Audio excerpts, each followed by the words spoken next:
Tecnopolítica e nesse episódio nós vamos discutir um tema que tem chamado a atenção de muitas pessoas e que tem gerado uma série de pesquisas, de interesses, que é efetivamente qual a diferença das plataformas chinesas para as plataformas que a gente conhece aqui em nosso país, né? Nós vamos discutir, portanto, esse enorme sucesso das plataformas chinesas, que romperam a barreira da língua, como o TikTok, e hoje já tem mais de 500 milhões de usuários no mundo, muito popular no Brasil, mas o TikTok não é a única empresa chinesa, a única plataforma chinesa que avança no planeta.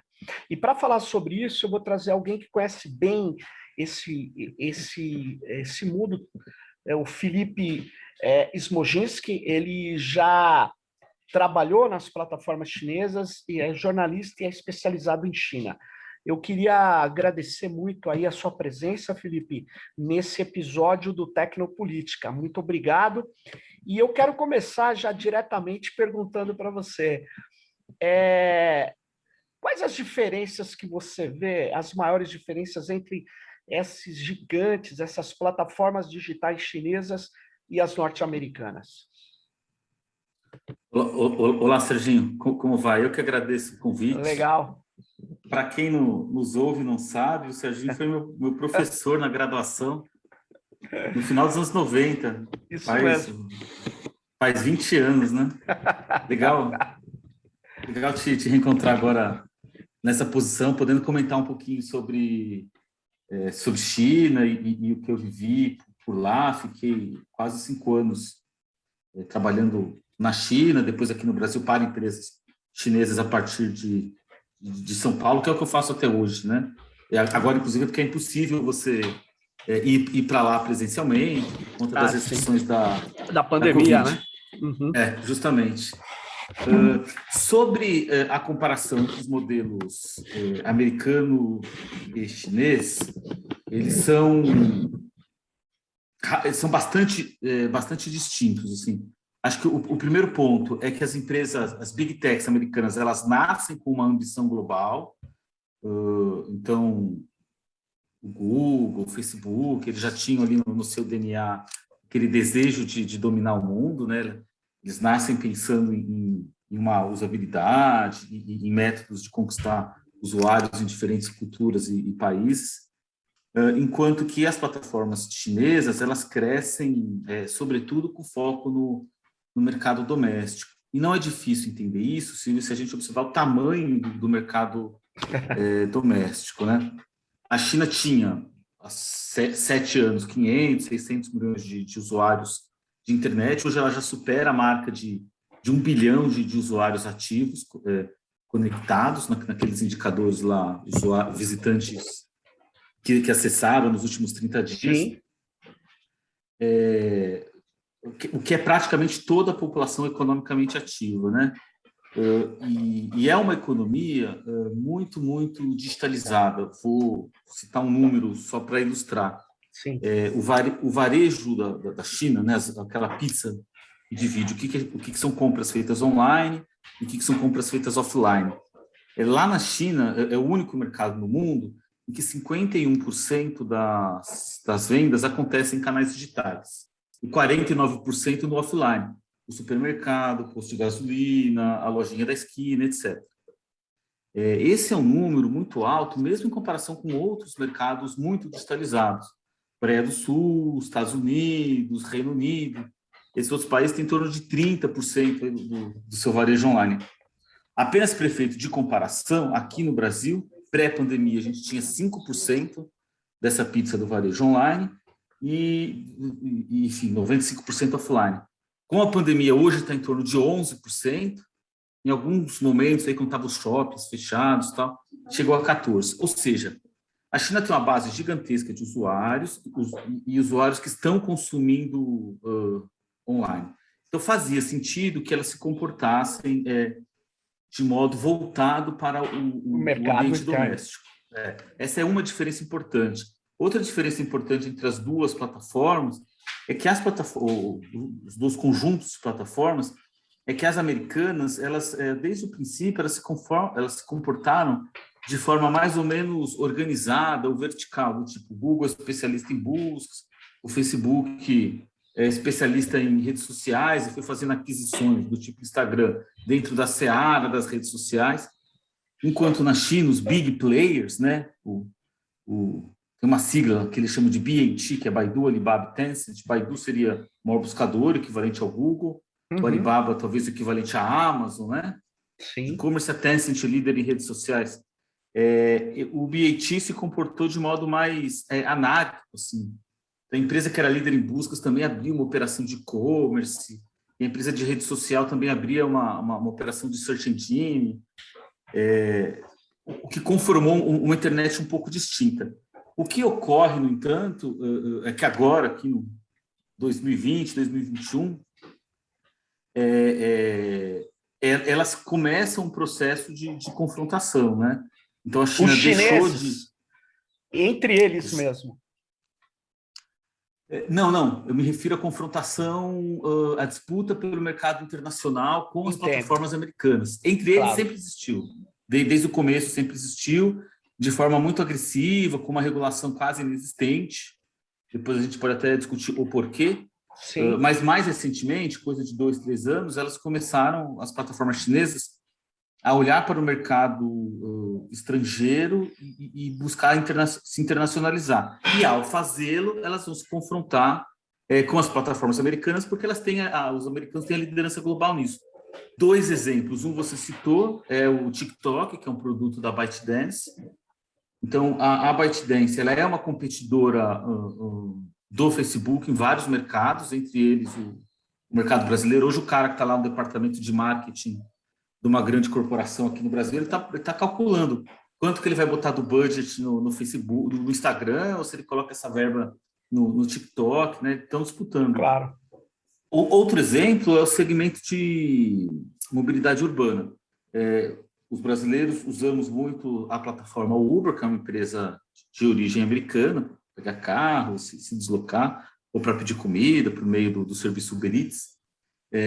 Quem é o principal rival do Uber na maior parte das cidades brasileiras? É a 99. A 99, já há alguns anos, não é uma empresa brasileira, né? Os fundadores lá, o Paulo Veras e os outros founders foram substituídos, né? Houve uma aquisição completa por parte da Didi, que é um super app, é uma empresa de tecnologia e mobilidade chinesa, líder de mercado na China, inclusive que fez a aquisição e inclusive substituiu vários pedaços da tecnologia original da 99, serviço de mapas, algoritmo de roteirização.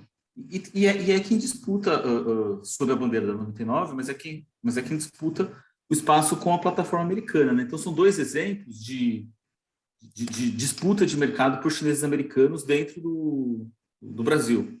Isso se repete em vários outros países do mundo, claro. E Felipe, veja bem, atualmente, isso que você falou que já existia na China, esse confronto lá dentro de plataformas que atuam em vários ramos, né? Você está vendo que hoje os americanos estão fazendo a mesma coisa em escala global. A Amazon, ela não tem uma rede social especificamente, mas ela entra desde corrida espacial até oferta de nuvem, que ela inaugura essa hospedagem, vamos chamar assim, na verdade, coleta de possibilidades de armazenamento de dados nos seus grandes data centers. A Microsoft tenta virar uma plataforma também, então ela compra o LinkedIn, ela também vira uma empresa de nuvem, de streaming, e assim sucessivamente. Eles estão se enfrentando, o Google, o Facebook também, eles replicam coisas semelhantes e partem de pontos diferentes. Mas você acha que as empresas chinesas elas vão ou indicam que vão ter uma atuação como os norte-americanos, que vão comprando tudo que eles veem como possibilidade de ampliar sua ação digital? Eles vão fazer como Google e Facebook? Sim, a resposta é sim, mas é claro que depende de, de cada empresa, enfim, cada corporação desenvolve a sua estratégia. Por exemplo, o caso da Didi, que a gente acabou de citar, Sim, ela criou operações do zero em vários países, caso do México, caso da Indonésia, para fazer a sua internacionalização. E em alguns mercados ela fez aquisições de empresas, do tipo, comprou um grande player de delivery de comida para integrar a sua plataforma. Ela fez isso na Indonésia, por exemplo. Aqui no Brasil ela fez a aquisição, ela não quis abrir uma plataforma e disputar o mercado. Quem é a líder de mercado no Brasil? Em 99 ela foi lá e fez uma aquisição. O que eu acho é que nessa comparação a China ainda está num estágio um passo atrás. Ela está buscando fazer a sua internacionalização e ter uma presença relevante em alguns setores, para depois fazer aquisição de grandes companhias não chinesas. Esse processo de consolidação ele acontece dentro da China. Isso claro, por exemplo, a Tencent tem um fundo de investimento multibilionário, o Alibaba a mesma coisa. Não há não tem um exemplo assim de empresa de big tech chinesa investindo na corrida espacial, mas você tem claramente, por exemplo, o Baidu, que é um search engine, vem ter investido grande parte do seu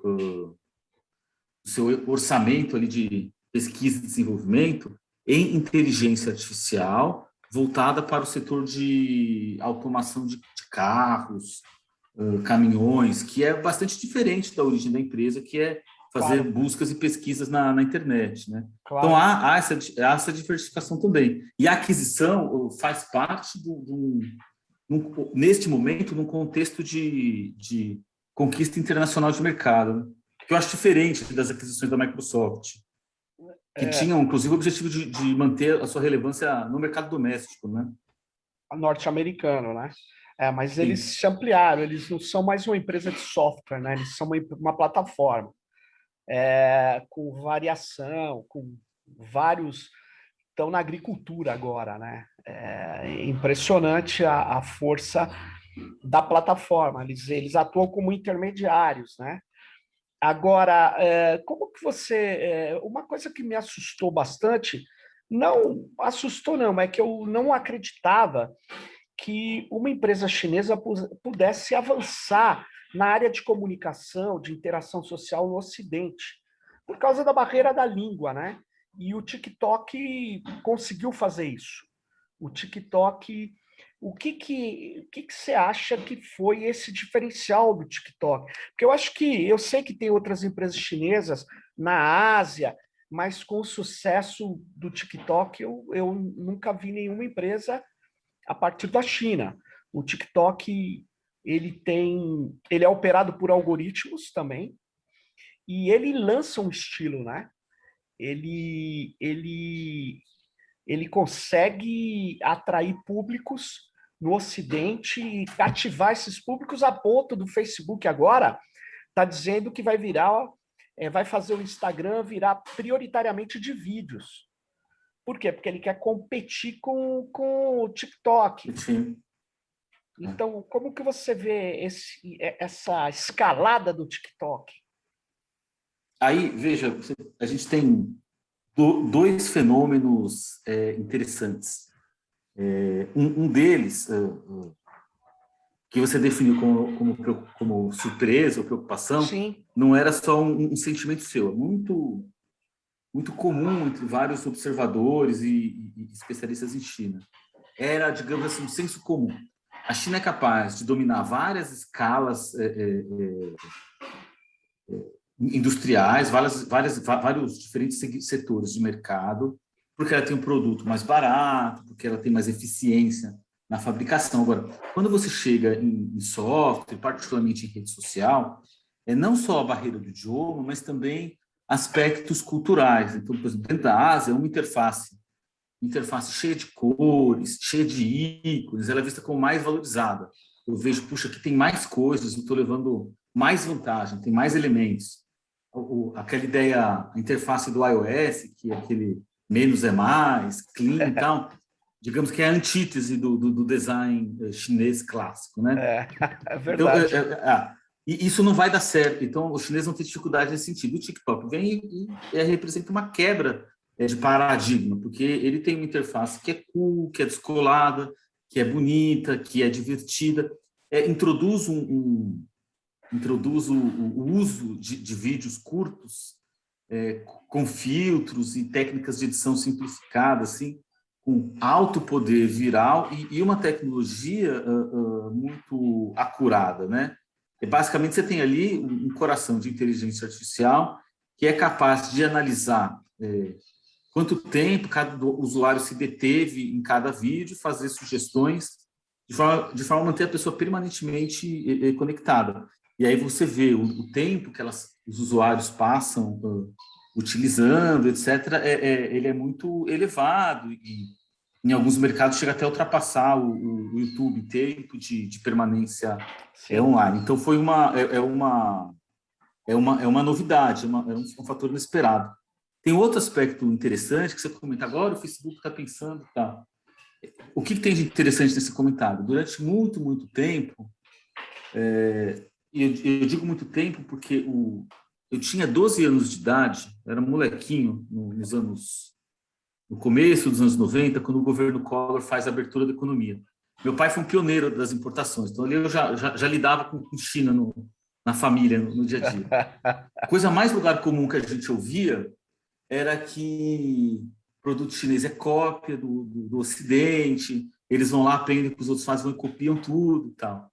O que você está descrevendo do Facebook lá, estudar o modelo de negócio do TikTok, perceber que está perdendo mercado e correr atrás, é basicamente uma empresa americana, das mais inovadoras que há, copiando o modelo que foi introduzido no mercado por uma empresa chinesa. Não é o único caso.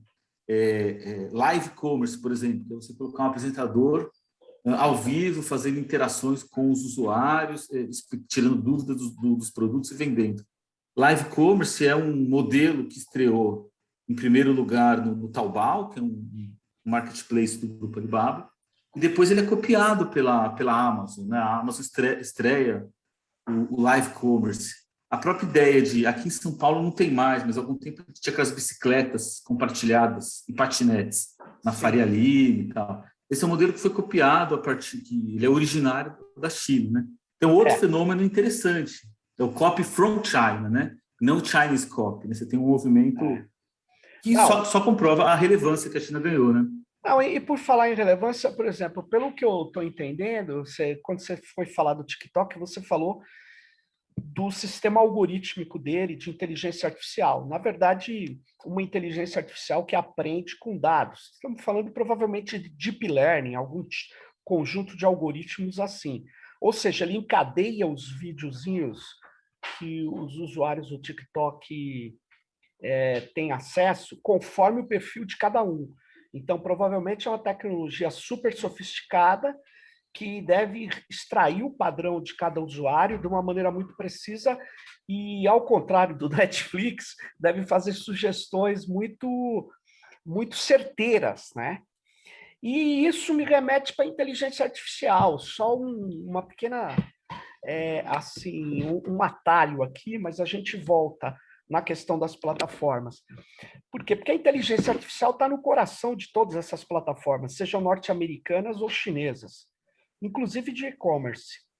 E eu estava olhando um dado, a inteligência artificial chinesa, os papers e as patentes da China, no escritório de patentes americanos, estão os pedidos de patente de inteligência artificial chinês já ultrapassaram os norte-americanos.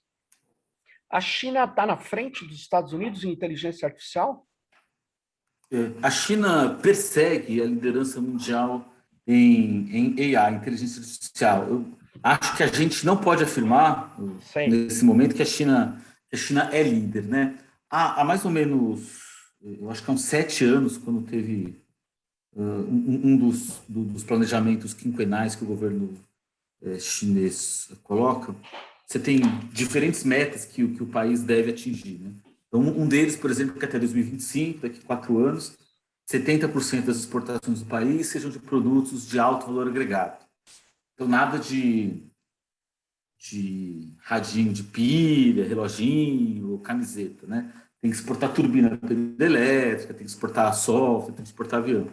Outra meta que eles colocaram é que até 2030 o país deve ser o líder mundial em inteligência artificial. Tem um objetivo para isso. E aí concorre para esse objetivo alguns investimentos públicos na formação de talentos e estudantes de engenharia da comunicação e um incentivo às empresas privadas para que criem investimento, façam investimentos de pesquisa e desenvolvimento dessa área. Eu me lembro claramente disso. Eu viajei para a China a trabalho, e aí você vê os outdoors, a publicidade das empresas nos aeroportos, nas ruas, tá? Elas tinham lá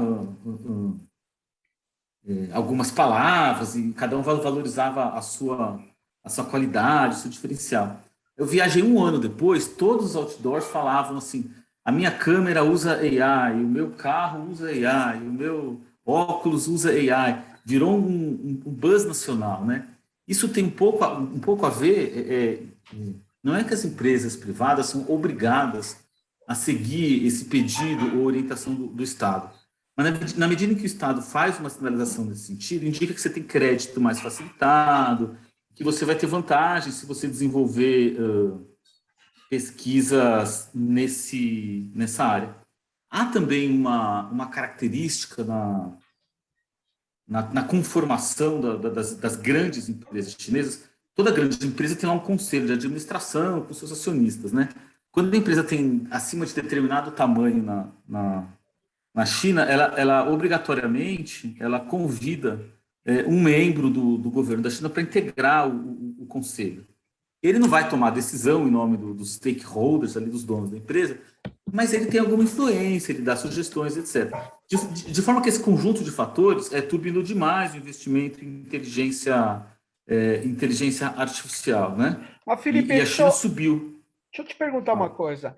Quando você fala que depois de um determinado tamanho, a empresa ela convida ou ela obrigatoriamente tem que ter um membro do governo? E se esse membro do governo é só um diretor a mais ou alguma coisa assim, ou o governo também passa a colocar dinheiro nessas empresas? Não, ele não, isso é importante esclarecer. O governo não passa a colocar dinheiro nas empresas. Isso é um mito que ganhou enorme repercussão. Assim, às vezes é difícil de convencer as pessoas do contrário disso, né? Acho que, de certa forma, tem um pouco a ver com tem um pouco a ver com um certo ranço ou um restinho de preconceito que há contra a China. Do tipo, essa empresa não fez esse negócio fabuloso, fantástico, sozinha, com seu esforço, talento e dedicação. O governo botou uma grana aqui e veio o espião do exército e tal, e repassou uma tecnologia e tal, né? Não é verdade. Assim, as empresas chinesas competem em uma selva, assim, altamente competitivo, o mercado. Muitas vão à falência, outras conseguem sobreviver por causa da sua competência e capacidade. Há, inclusive, várias empresas de tecnologia estatais na China que competem com as privadas. Essas, sim, obviamente, tem recurso do Estado. E há isso é uma questão assim, muito profunda para se discutir qual é a capacidade de produtividade, inovação de uma empresa que é totalmente state-owned, né, controlada pelo Estado. Quem é liberal vai dizer que aí o cara se acomoda, se esforça menos, você tem diferentes interpretações, mas o fato é que essas grandes nomes, aí, o TikTok, o Alibaba, o Baidu, a Tencent, são empresas privadas que cresceram por seu esforço próprio, em algum momento se beneficiaram de algumas políticas públicas, eventualmente de crédito subsidiado para construir infraestrutura, caso das empresas que operam com nuvem, por exemplo, né? Mas não dinheiro diretamente como o Estado acionista. Ou em seja, relação à participação de membros... Pode falar. Ou seja, no caso, por exemplo, da Huawei, do 5G, A Huawei, aqui se especula, a hora vem um boato, que é uma empresa controlada pelo Estado chinês. Isso não existe. A Huawei, especificamente, eu acho que é correto dizer que ela foi auxiliada pelo governo. Correto. Porque o Ran Fei, que é o fundador, o Ran Fei, que é o CEO, o fundador da Huawei. ele é um veterano, né? Ele foi militar, esteve no exército durante um tempo, ele sai do exército, monta uma empresa de roteadores, de venda de roteadores, e quando ele começa a desenvolver as primeiras tecnologias para conectividade, ele ganha vários contratos para fazer vendas públicas. É uma empresa pequena que ganhou vários contratos bilionários para vender para o governo. Então ele foi, eu acho que é correto dizer que ele foi ajudado, porque ele ganhou aqueles contratos, que foi fundamental para a empresa dele, crescer, e depois ele decola. Mas assim, só para falar uma coisa, a Boeing também só se sustenta pelos contratos claro, do governo americano. Claro. A Intel, todas essas empresas. Mas vamos lá. Claro, claramente há uma hipocrisia nessa discussão, porque Sim. Você tem alguns setores econômicos que, sobretudo na sua origem, se ele não tiver o apoio do Estado ou do conjunto da sociedade, ele não vai, ele vai morrer. E aí a China precisaria importar as suas tecnologias de conectividade até hoje, né? Então, mas, assim, sendo 100% honesto, sim, a Huawei teve esse benefício, como teve a Boeing, etc. Mas não é o caso, não é o caso do Baidu, do Alibaba, da Tencent, da ByteDance, assim. Não, não chegou, sei lá, não chegou as grandes corporações chinesas. Nós vamos comprar aqui 50 milhões de dólares por mês em publicidade da ByteDance, porque a gente quer ver o TikTok fortalecido. Isso nunca não aconteceu, né? Uhum. Então a ByteDance, na verdade, estava lá ralando e batia na porta do departamento de marketing das empresas, tinha que convencer por que era melhor botar no dele e não botar nas empresas já consolidadas, né, no chat e tal. E aí prosperou por conta própria, né? E o chat, você acha que vai dar um salto para o Ocidente ou já deu? Não, eu acho que o chat não vai dar um salto para o Ocidente. Só para não deixar uma pergunta aberta, tá bom. Antes de eu responder do chat, você tinha perguntado assim se os conselheiros do governo são presença obrigatória, né? Porque eu usei a expressão convida. Convida é a expressão que os chineses usam, que é um eufemismo linguístico. É um eufemismo. Né?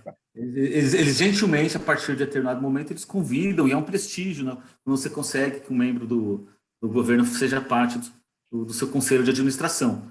É um cargo não remunerado, ele uma vez a cada 6 meses vai lá, participa de uma reunião presencial, de uma call, dessas calls que os conselheiros participam em conselho de administração, né?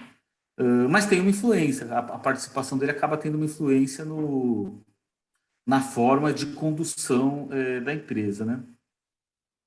Sobre o WeChat, eu acho assim que nem o WeChat vai vir para o Ocidente e nem o Facebook vai para a China, né? Inclusive, lá na China as pessoas discutem que a janela de oportunidade do Facebook já passou, assim. Porque você não entra em uma rede social se os teus amigos não estiverem lá, né? E que aí conformou-se uma rede, um método de uso de rede social que hoje não faria sentido o Facebook atuar dentro da China, inclusive porque há todo um ecossistema funcionando dentro do chat, que integra pagamento, integra pedido de comida, integra até serviços sociais com a prefeitura, assim. Você consegue aprovar a planta da sua casa pelo chat, você consegue aprovar uma pequena reforma, né? Por exemplo, agora, quando houve a pandemia, os chineses recebiam uma das formas de você conter a pandemia antes da vacinação era ter um QR Code de saúde. Então, por exemplo, se eu sou um cara que estou aqui dentro da minha casa e estou em isolamento, eu recebo um QR Code verde. Aí eu posso ir a um shopping, eu posso ir a um restaurante. Se eu viajei, fui passar o final de semana na praia e tal, meu QR Code fica amarelo, então eu não posso mais ir num no shopping, no restaurante, porque eu posso ter me contaminado nesse deslocamento. Então, até esse tipo de serviço, que era validado pelo poder público, então, para entrar no shopping, o segurança do shopping pedia para você mostrar o QR Code, ou você validar ele numa máquina de autoatendimento, né? Então, até isso está integrado. Ô, Felipe, mas isso... continua. Depois tem uma pergunta aí que eu fiquei curioso. Não, eu só ia dizer assim, que a Tencent fez um movimento para tentar ocidentalizar o WeChat, gastou uma baba de dinheiro nisso, na época, foi em 2014, um pouco antes da Copa do Mundo no Brasil. Eles contrataram o Neymar e o Messi para ser seu garoto propaganda. O Messi era o melhor jogador do mundo e o Neymar era a principal estrela da seleção do país sede, né? Para eles divulgarem chat e tal, não tiveram assim um sucesso duradouro e gerar usuários, e meio que eles largaram mão. Assim, eu não acho que eles vão disputar esse mercado fora da China, de novo. Mas quando você estava falando, Felipe, me veio uma série de questões que a gente não tratou aqui. E elas estão relacionadas a, por exemplo, a privacidade das pessoas, há uma série de direitos que tem em países do Ocidente, não tem na China. E aí a questão por exemplo, foi muito alardeado aqui que a China utiliza, o governo chinês, no caso, utiliza esquemas, inclusive, de incentivo, benefício de direitos a partir de um ranqueamento que é feito muito também com vigilância e com o que as pessoas fazem nas redes sociais. Então, essas empresas, elas participam desse processo de ranqueamento que o governo tem, mais ou menos assim, o Edward Snowden, mostrou que Google, Facebook, Amazon, Microsoft, enfim, essas empresas norte-americanas, elas estão submetidas ao Departamento de Estado americano e a agências como a NSA, Agência Digital Americana. E a China? O que se sabe, ou o que você sabe? O ranqueamento é real? Como é que é? Vamos lá. Existe um sistema criado na China em 2012 que se chama Sistema de Crédito Social, né? Uhum. O mais famoso deles começou a ser organizado pela Alibaba, se chama Sesame Credit. Faz a referência lá ao Abre Sesame, porque ele abriria portas, né? É um sistema diferente do da NSA, no sentido de que ele é transparente, assim, você sabe que ele existe e você opta por participar ou não. Então, eu posso optar por participar do Sesame Credit. Que benefícios eu vou ter com isso? Eu vou abrir mão de alguma parte da minha privacidade em troca de alguns benefícios. Eu quero tê-lo ou não quero? Quais são os benefícios envolvidos? Se eu faço parte do Sesame Credit, eu permito que o meu padrão de consumo no e-commerce, o meu comportamento nas redes sociais seja avaliado por algoritmos e receba uma nota. Então, se eu gasto meu tempo online assistindo vídeos educativos, se eu uso meu expertise, a minha inteligência para contribuir para uma enciclopédia pública, eu vou ganhar pontos.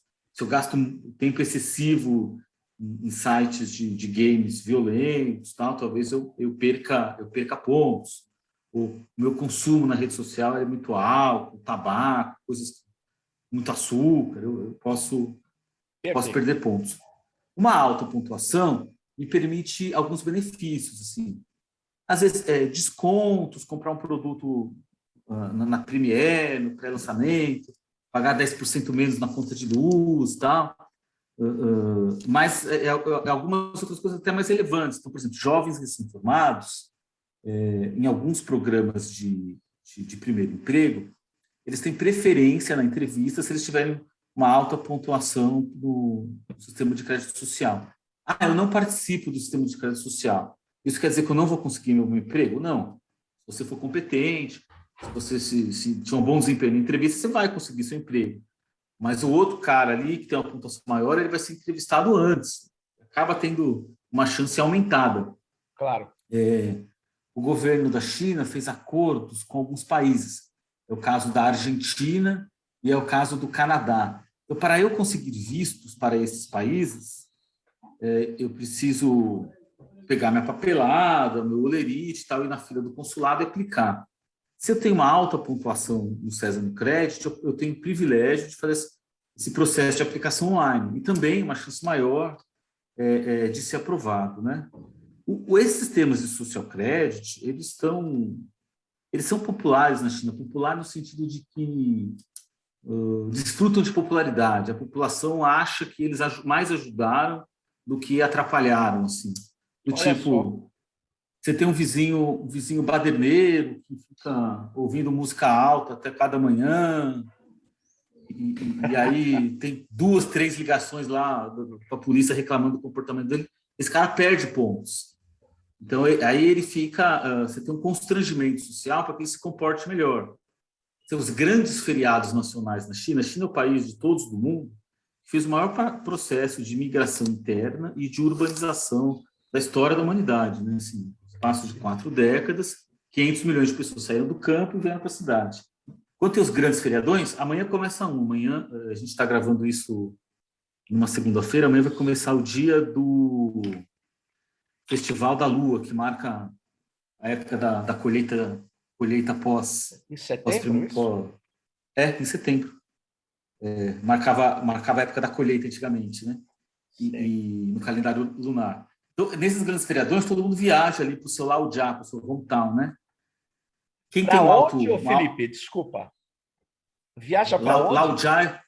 Laojia é como se diz... Laojia é como se diz... cidade natal em chinês, né? Ah, tá. Aí você tem a tua... Todo mundo quer passar... É tipo brasileiro no Ano Novo, ou querendo ir para a praia no Ano Novo, no Carnaval, sim, né? Entendi. Todo mundo quer ao mesmo tempo. E aí quem tem o social credit melhor consegue o melhor horário da passagem aérea, do trem-bala, né? Então há constrangimentos nesse sentido, mas é um sistema voluntário, adere quem quer. O outro aspecto da sua pergunta, que diz respeito à privacidade, historicamente, desde o surgimento da internet na China até muito recentemente, a internet da China era considerada assim, um ambiente de faroeste, assim, né? Em que as empresas sobrevivem mais forte, cada um faz o que quer e tal. Muita coleta de dados sem controle. Na China se disseminou muito soluções baseadas em face recognition, assim, né?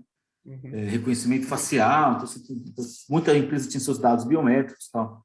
É recentíssimo isso. Agora, no final de agosto, o Congresso da China aprovou uma nova lei que se chama PIPL, que é uma lei que vários especialistas definem como tão rígida quanto a lei de proteção à privacidade da União Europeia, que é talvez a mais rígida do mundo, né?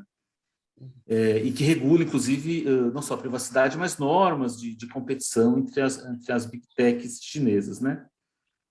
Para alguns analistas, essa lei foi aprovada porque a China decidiu que a fase do faroeste acabou e você tem que regulamentar, não podia ficar como está. Para outros, há interesses ocultos geopolíticos, né? Na primeira linha de argumentação, prevalece a ideia, que é uma ideia transparente, o governo chinês sempre disse isso. Quando começa o boom da internet, o fenômeno da digitalização da economia chinesa, no início da década de 2000, o governo da China entende que eles têm um ministério só para cuidar disso, né? Então, uma pasta, um estado de ministério, que chama Ministério da Cibersegurança, que a China não era suficientemente digitalizada, que ela estava atrás dos países do Ocidente, e que para fomentar o empreendedorismo e para tirar esse atraso da China, era preciso um investimento público em educação de qualidade em carreiras técnicas, fundos de investimento, venture capital, que apoiassem startups com ideias criativas, originais nesse setor. E 3, liberdade para os empreendedores. Então, não vamos encher o saco deles com regulamentação agora. Em 2021, a China não está num estágio atrasado como no passado, as empresas podem suportar os custos e o esforço de seguir uma regulamentação, logo vamos aprovar essa lei e toca o barco. Outra interpretação, que talvez não seja excludente com a primeira, talvez ambas possam ter uma certa dose de razão. Outra avaliação é de que a China entende de que os dados dos usuários e das empresas e do funcionamento da sociedade são um ativo muito estratégico, que não podem cair na mão de corporações e governos estrangeiros, e que é preciso agir de forma vigorosa para conter esse movimento. Isso pode ser verificado porque todas as empresas chinesas que têm acionistas estrangeiros, que foram fazer captação em Nova York, etc., são as que estão sofrendo uma regulação mais rígida. No texto da lei do PIPL, os itens mais rigorosos são aqueles que determinam como você pode ou não transacionar o dado entre um servidor na China e fora da China. Então, olha só, essas atitudes sustentam essa teoria, né? O que é bastante razoável. A China vive um ambiente de guerra tecnológica com os Estados Unidos, né? E há um item particular na legislação, que acho que é o mais controverso, que basicamente diz que o Ministério da Cibersegurança tem o direito de ir lá e fechar uma empresa privada chinesa se ela não obedecer particularmente essa regra da transação de dados com os servidores baseados fora da China. Mas você sabe, o ponto mais duro. Felipe, uma coisa que eu achei muito, muito interessante nessa regulação, eu não li o original da legislação aprovada, mas eu li jornais que fizeram análises, né? E me parece que tem uma certa veracidade aí. Um dos itens dessa nova lei proibia a diferenciação de preço a partir de coleta de dados, ou seja, você cria um padrão, um perfil de um cara e vai fazer a venda de um produto de saúde, aí você diferencia isso. Diferencia, por exemplo, para a cobrança de um convênio médico. E por falar nisso, existe convênio médico na China, Felipe? Ou é só no capitalismo ocidental? Existe convênio médico na China. Ou seja, a China é estranho, é um socialismo estranho, então. Na verdade, pelo que você descreveu até agora, você está me mostrando um país neoliberal, né? Assim, de uma guerra profunda de concorrência, de culto à empresa. Ou eu estou... Pois é. Quando você lê livros de americanos, ingleses, que analisam o sistema econômico chinês, eles vão definir o sistema econômico chinês como capitalismo de Estado. É uma economia de mercado, em que as empresas competem livremente, é uma economia capitalista, mas com forte intervenção do Estado. É a definição deles. Se você conversar com um chinês, a explicação deles é de que assim, nós vivemos aqui sob o socialismo com características chinesas. E aí eles apresentam um argumento muito criativo.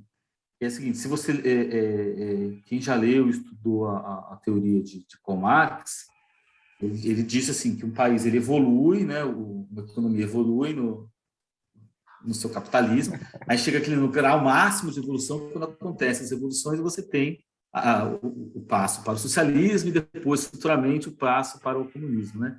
Então, a China está nesse processo, assim, ela está enriquecendo para atingir esse grau máximo e depois chegar à outra etapa do socialismo. Isso é o que eles Teve a primeira dizem. etapa, Isso é o que eles dizem, o discurso oficial. Primeira etapa, que foi o presidente Mao, ele recupera a soberania do território, do destino da China para o povo chinês, não se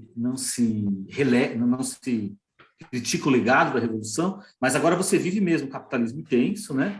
E aí Deng Xiaoping dizia isso, né? Alguns vão enriquecer antes dos outros, para depois poder fazer uma reforma.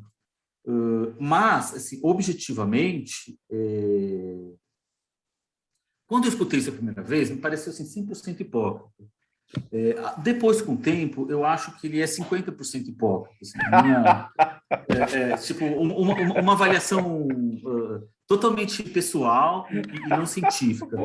Mas por que eu digo isso? Assim, há elementos na legislação chinesa que não rompem com o fio socialista ou com o fio originário da Revolução, né? Então, em muitos aspectos, por exemplo, vou construir ali uma estrada, uma infraestrutura. Eu vou desapropriar, mas não vou remunerar o cara pela terra, porque a terra pertence ao Estado. Remunera só a benfeitoria que ele fez. Você fez um prédio aqui, quando você gastou de cimento, de vidro, de mão de obra, tal, quanto vale construir um prédio desse? Indeniza o cara só naquilo, não na terra. Então, esse tipo de regra, que é um resquício da Revolução, permanece. Nesse momento, e é assim desde as reformas dos anos 80, do Deng Xiaoping, a educação e a saúde, a educação superior e a saúde, em todos os níveis, ela pode ser operada pelo Estado, mas você tem que pagar. Você vai no hospital público, você paga. Você vai seu filho passa na faculdade, você paga. Não tem a USP, não tem o Hospital das Clínicas, né, nesse sentido. O que o governo chinês fala é assim: eu não consigo oferecer saúde gratuita para 1,4 bilhão de pessoas.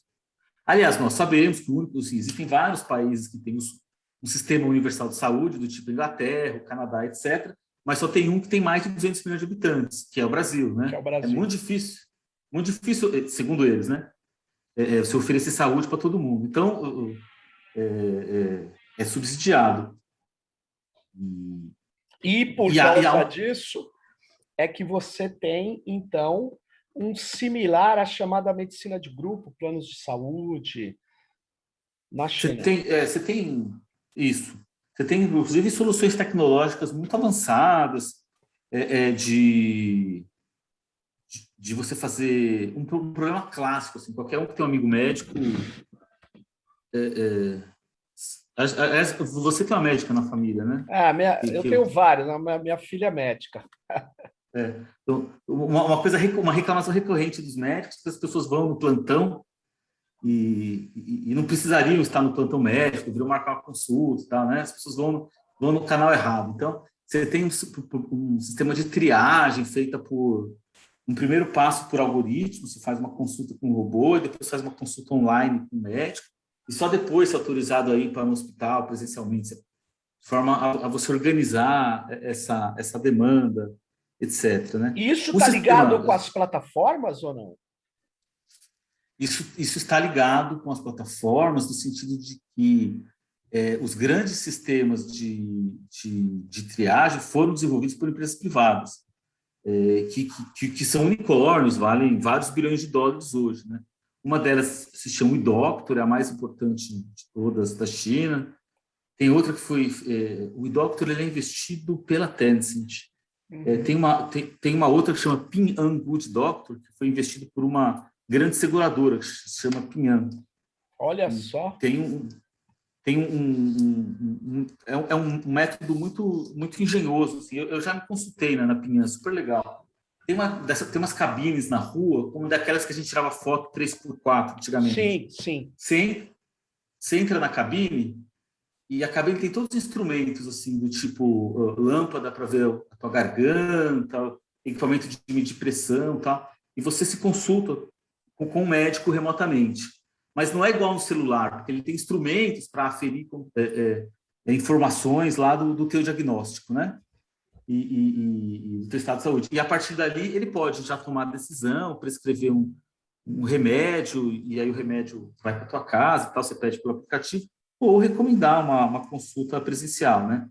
Mas as plataformas passaram foram decisivas nesse processo de digitalização da saúde. Sobre o aspecto que você perguntou no início da tua pergunta, eu não tinha notado esse ponto, essas plataformas eram não proibidas de fazer diferenciação de preço, mas eu fui consultar alguns colegas chineses que me confirmaram isso. Há 3 setores que têm uma regulação especial. O setor de seguros, de carro, automóvel e saúde. Saúde é o setor 2, e o segmento de educação. Eles têm regras específicas em que eles não podem fazer diferenciação de preço ou recusa de cliente em função de dados coletados pelas plataformas, né? Olha só, isso aqui não está bem estruturado aqui no Brasil, na nossa lei de proteção de dados. Alguns dizem que está, eu acho que eu sou da linha de deixar isso explícito. É muito explícito. Mas para alguns já está explícito. Então, é importante isso. Eu acho que você sabe disso melhor do que eu, mas o poder de predição dessas plataformas, eles são gigantescos, né? Sim. De forma que eu consigo claramente excluir uma pessoa, se eu tiver acesso ao seu histórico de dados, excluir o cara que vai desenvolver um câncer, que tem alto risco de problema cardíaco, etc., né? Ou cobrar mais caro, né? Ou cobrar mais caro, de forma que eu... Na verdade, Felipe, eles já excluem aí, por um período de tempo, se eu não me engano, doenças pré-existentes, né? Então, isso é complicadíssimo, né? Como é que você exclui alguém que está fazendo um plano de saúde? Bom, na verdade é o seguinte, eu entendi o argumento dos chineses sobre saúde não ser pública por causa do tamanho, mas eu discordo em gênero e número. Ela é pública, ela é operada pelo setor público. Sim, mas ela é privada. Tem o setor privado. Você tem o setor privado. Se você é um executivo bem-sucedido e tal, você assina lá, você compra um plano de saúde e tem o setor, vai numa clínica chique lá. Se você tem uma renda média, você vai você vai usar a rede pública, que é operada pelo Estado, mas você tem que pagar uma coparticipação.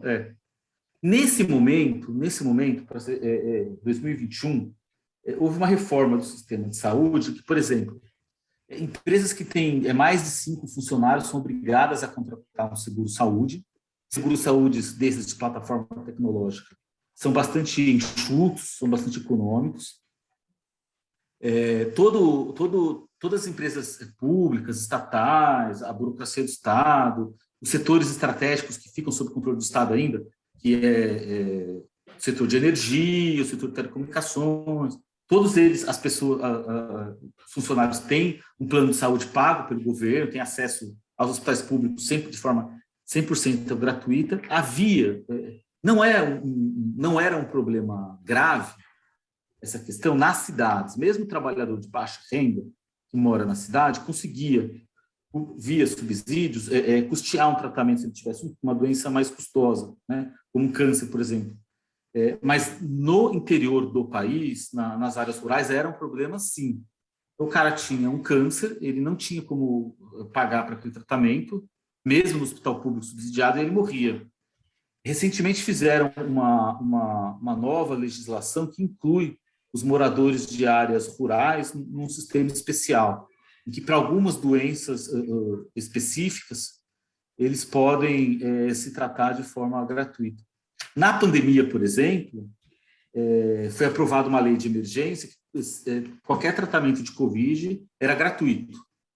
Foi uma exceção nesse sistema, né? Mas ainda ainda é um sistema que não inclui todo mundo. Não, mas, de fato, a quantidade de pessoas é complicadíssimo, né? Eu não desconheço esse problema. E eu acabei de ler aí, agora, quando estavam falando que o Bolsonaro estava indo para a ONU, eu li numa dessas matérias, não de jornais brasileiros, mas que dizia que a China já vacinou 1 bilhão de pessoas com 2 doses. Isso é verdade também. 1 bilhão de pessoas. Que coisa, hein? Quando teve um momento que houve um atraso no envio de insumos para o Brasil, e aqui para o Instituto Butantan, inclusive o Dória tentou capitalizar isso. Dizendo, o Bolsonaro fica xingando a China, a gente depende da China, e por isso que não está vindo as dólares, né? Não estou defendendo o Bolsonaro, é evidente que o comportamento dele era totalmente equivocado em relação à China, mas não era exatamente isso que o Dória falou, é porque a China estava nesse esforço de vacinar todo mundo, né? E ela efetivamente ela cumpriu isso. Me parece que a China não tinha esse plano. Ela ia só vou controlar o vírus. Quando ela viu que os Estados Unidos era o primeiro, estava liderando o país, que quando mudou o governo, o Biden teve uma postura mais científica, né? Em comparação com o do Trump, a China quis mostrar o seu poder ao mundo. Eu não vou deixar os Estados Unidos em primeiro lugar. E aí mudou a prioridade e começou a vacinar todo mundo. E ela efetivamente fez isso. Né? Mas a China, Felipe, ela já tinha o número de chineses mortos de Covid-19. Eu sei que são pessoas que morreram, é um absurdo, é triste, mas é bem menor em termos relativos e absolutos que o do Brasil. É bem ínfimo, menor. não, é ínfimo. É ínfimo, não chega a, sei lá. Vão dar 6 mil mortos, é do tipo um fim de semana do Brasil no auge da crise. É um absurdo. Mas, cara, a gente está chegando a uma situação que é inegável a China desconhecer a capacidade chinesa de desenvolvimento de tecnologias e de soluções na sociedade, né? Impressionante. Por isso... Não, exatamente, eu acho que você tocou um ponto. É impossível negar o poder e a relevância da China. Eu tenho uma coluna no UOL, que se chama Copy from China, que eu escrevo há 2 anos sobre China. E depois que houve a ascensão do atual governo brasileiro, teve um movimento de China, e aí muita gente ia lá nos comentários, assim, coisa normal de hater, né? E, tipo, de criticar e tal. Eu acho que as pessoas podem ter qualquer opinião sobre a China, do tipo não ter hospital público, é uma ditadura e tal. Não vou... claro. Não acho que a China é o lugar... É o Eldorado, é o Shangri-La, né? A Terra das Maravilhas. Mas, assim, gostemos ou não, é um dado da realidade com o qual a gente tem que lidar. A China é o maior parceiro do comercial do Brasil há mais de uma década. A China sozinha responde por mais de 1/3 do nosso superávit na balança comercial. O Brasil e o mundo dependem da China para o fornecimento de insumos estratégicos. Acho que isso ficou muito claro durante a pandemia. Isso serve até de alerta para vários países, ou vários teóricos que defendem a ideia: a gente pode desindustrializar, não tem problema, porque a gente vai ganhar dinheiro com agronegócio e tal, né? Cada um com a sua especialidade. Você vê que agora, quando aconteceu a pandemia, quem não dominava esses setores, mesmo os países ricos e desenvolvidos, né? Mesmo os países ricos da Europa, estavam dependendo de insumo que vinha da China para conseguir, ou dependiam da força industrial da China para produzir máscara e tal, né? Então, acho que isso ficou muito evidente. Aparatos mínimos, nós vimos que a gente não tem condição. Concordo com você. A China ela é a maior prova de que a teoria do Davi Ricardo, né, de que você deve produzir aquilo exclusivamente que você é bom, ela não necessariamente é verdadeira. O Celso Furtado já tinha falado da deterioração dos termos de troca, mas a China mostrou uma outra coisa agora, que existe escassez, né? Existem problemas quando muita gente precisa de um insumo ou de uma matéria-prima ou de um produto, né? E também um produto digital, né? Também, por que não? Porque eu achei... Diga aí, Felipe, diga. Não.